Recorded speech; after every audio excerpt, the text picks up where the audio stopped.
여러분 안녕하십니까? CJB 아침 뉴스입니다. 20대 대통령 선거가 5년 만에 정권 교체로 막을 내렸습니다. 윤석열 당선인과 2위 이재명 후보 간 표 차이는 불과 24만여 표로 정권 교체에 손을 들어준 충북과 충남의 표심이 캐스팅 보트로서 승패에 결정적인 영향을 미쳤습니다. 특히 충북의 표심은 직선제 이후 8번의 대선 결과를 모두 적중했을 뿐 아니라 전국 표심과 가장 유사한 민심의 풍향계임이 입증됐습니다. 조용관 기자입니다. 이번 20대 대선에서 신승을 거둔 국민의힘 윤석열 당선인과 민주당 이재명 후보의 득표율 격차는 0.73%, 역대 대선 사상 가장 적은 24만 7천여 표 차로 승부가 갈렸습니다. 의회를 존중하고 야당과 협치하면서 국민을 잘 모시도록 하겠습니다. 이번 대선에서도 충북의 표심은 캐스팅 보트로 작용했습니다. 윤 당선인은 청주시 청원구와 진천군을 제외한 도내 12개 시군구에서 이 후보를 앞서며 5.5%, 5만 6천여 표의 지지를 더 얻었습니다. 윤 당선인이 전국에서 더 얻은 24만여 표 중 23%에 해당합니다. 충북 표심은 대통령 직선제가 부활한 지난 1987년 13대 대선 이후 이번 20대까지 8번의 선거에서 모두 당선인을 맞췄습니다. 충남과 대전 역시 직선제 이후 당선자를 모두 적중했지만 충북의 표심이 전국 표심에 더 가까웠습니다. 19대까지 7번의 대선에서 지역 표심이 당선자를 지목했던 인천과 경기, 제주는 이번에는 낙선한 이재명 후보에게 더 많은 표를 줬습니다. 충북이 대선 결과를 좌우하는 바로미터이자 민심의 풍향계임이 입증된 겁니다. 지역이라든가 이런 부분보다는 서로 공약도 비슷한 상황에서 이 전체 대선 판도에 영향을 미쳤던 어떤 정권 교체라고 하는 이 부분에 따라서 표심이 결정이 됐고, 도농 복합 지역으로 전국 민심의 축소판으로 통하는 충북이 석 달 뒤 지방선거에서는 어떤 선택을 할지 벌써부터 초미의 관심이 쏠리고 있습니다. CJB 조윤광입니다. 윤석열 대통령 당선인은 미래 성장 동력의 중심이 될 충청권에 대한 다양한 공약을 제시했습니다. 특히 충청권 광역철도망의 조속한 구축을 약속했는데 당선인의 충북 세종 공약을 정리해봤습니다. 안정은 기자입니다. 윤석열 당선인은 충청권 메가시티 완성을 위해 광역교통망 구축의 필요성을 강조했습니다.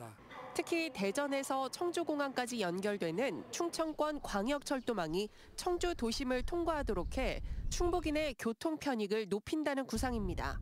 또 청주공항을 중부권 거점공항으로 육성하고 방사선 가속기 활용을 극대화할 인프라 구축에 힘쓰겠다고 약속했습니다. 오송 생명과학단지에는 글로벌 바이오밸리를 조성하고 2차 전지, 시스템 반도체 등 충북의 주력 산업을 고도화하겠다고 밝혔습니다. 충북의 젊은 청년들이 직업을 구하러 외지로 나갈 것이 아니라 다른 곳에서 청주로, 오송으로, 이 충북으로 몰려들게 해야 됩니다. 국회 세종의사당 건립이 확정된 세종시에는 대통령 제2집무실 설치를 약속했습니다. 또 세종 대전을 경제자유구역으로 지정하고 세종을 미래차 산업의 거점으로 육성한다는 구상입니다. 중입자 가속기 암치료센터와 세종 디지털 미디어 센터, 글로벌 청년 창업 빌리지 등 다양한 인프라 건립도 공약했습니다. 이 지역이 천안 아산과 함께 미래 신산업의 요람이 될 수 있도록 발전시키겠습니다, 여러분. 이와 함께 윤 당선인은 충북의 문화, 관광, 체육을 결합한 휴양벨트를 조성하고 세종에 들어설 7개 대학 중심의 세종 공동캠퍼스 개원을 앞당기겠다고 밝혔습니다. CJB 안정은입니다. 청주 상당 국회의원 재선거에서는 국민의힘 정우택 후보가 56.9%의 득표율로 5선 고지를 밟았습니다. 당내 최다선으로 떠오르면서 향후 정치 행보에도 관심이 모아집니다. 장원석 기자입니다.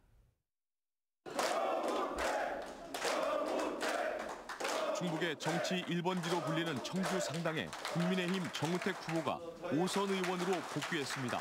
21대 총선 당시 지역구에서 밀려나 당내 험지로 꼽혔던 청주 흥덕에서 고배를 마신 뒤 2년 만에 정치 일선으로 돌아온 겁니다. 민주당이 재선거를 유발한 책임을 지고 후보를 내지 않은 가운데 윤갑근 전 도당위원장과의 치열한 경선전에서 승리하면서 사실상 무혈 입성이 점쳐졌습니다. 당내 최다선 의원으로 부상하자 후반기 국회 부의장과 당권 도전 등이 거론되고 있습니다. 새로운 정부가 들어서서 제대로 기능을 할 수 있도록 최다선 의원으로서 의회에서 제 역할을 다하도록 하겠습니다. 30대 워킹맘으로 낮은 인지도를 극복한 무소속 김시진 후보의 선전도 주목받았습니다. 정 당선자와 맞서 31%가 넘는 득표율로 2위를 기록했습니다. 창당 정치에 대한 세대 교체, 정치 교체에 대한 주민 여러분들의 열망이 반영된 결과라고 생각합니다. 지역 발전을 위해서 고민하는 모습을 보여드릴 거고 다음 도전을 준비해야겠죠. 정 당선자에게 주어진 임기는 2년. 청주시 자원봉사센터 신축 이전과 동남 방서지구 복합문화도서관 신축 등 핵심 공약에 대해 짧은 임기 내 성과를 내야 하는 부담감도 안게 됐습니다. CJB 장원석입니다. 이제 정치적인 관심은 6월 1일 치러질 지방선거로 옮겨지고 있습니다. 대선 승리의 기세가 지방선거까지 이어질지 아니면 견제론이 작동할지 관심이 모아지는 가운데 국민의힘 도지사 예비주자들은 발빠르게 움직이기 시작했는데요. 지방선거에 미칠 영향을 홍우표 기자가 짚어봤습니다. 지난 2017년 문재인 대통령이 취임하고 이듬해 치러진 전국 동시 지방선거. 지상파 3사는 여론조사 기관 3곳에 의뢰해 심층 출구조사를 벌였습니다. 당시 유권자 표심은 정부와 여당에 힘을 실어줘야 한다는 데 쏠렸습니다. 결과는 더불어민주당의 압도적인 승리로 귀결됐습니다. 충북만 해도 도의원 당선인 27명, 청주시의원 25명이 민주당 소속이었습니다. 국정 지지율이 대선 득표율의 2배 가까이 높아 사실상 문재인 대통령의 인기에 의존한 선거였다 해도 과언이 아니었습니다. 과연 윤석열 대통령이 취임하고 한 달 뒤 치러지는 제8회 지방선거의 결과는 어떨까? 표면적으로는 국민의힘에 유리한 국면이 형성됐다는 걸 부인할 수는 없습니다. 국민의힘에서는 박경국 전 행정부지사가 대선 하루 만에 충북지사 예비후보로 등록했습니다.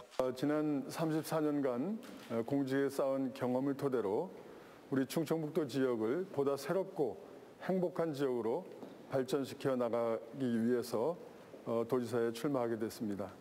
이혜훈 중앙성대의 기획특보 단장도 보도자료를 통해 충북에는 노련한 경제통 지사가 필요하다며 출마 의지를 공개 표명했습니다. 민주당의 견제론이 작동할 것으로 보는 시각은 표 차이에 주목하고 있습니다. 민주당이 대선 막판 턱밑까지 따라붙으며 초박빙 승부를 연출하면서 결속력이 느슨해졌던 전통적 지지층이 강하게 재결집했다는 분석입니다. 하지만 민주당은 대선 패배 후유증을 최소화하는 게 큰 숙제로 남아 있습니다. 이제 정치 시계는 2달여 앞으로 다가온 지방선거를 향하고 있는 가운데 여야 모두 낙관도 비관도 할 수 없는 동일한 출발선에 서 있다는 분석이 힘을 얻고 있습니다. CJB 홍우표입니다. 충북교육청은 다음 주 이후에도 각급 학교의 대면 수업 기조를 유지한다고 밝혔습니다.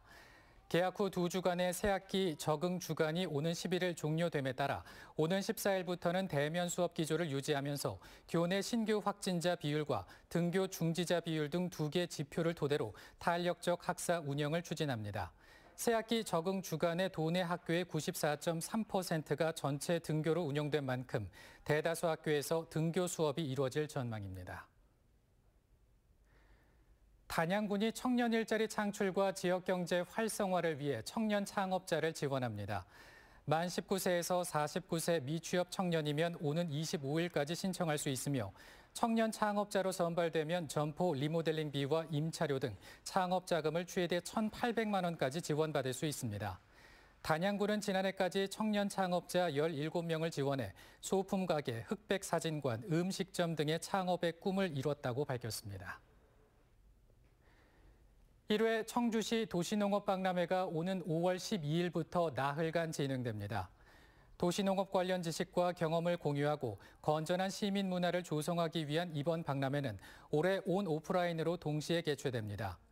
1회 청주시 도시농업박람회는 도시치유 농업 전시, 기능성 텃밭과 아이디어 정원 등 다양한 체험 공간이 조성될 것으로 보입니다. 이상으로 CJB 아침 뉴스를 마칩니다. 시청해주신 여러분 고맙습니다.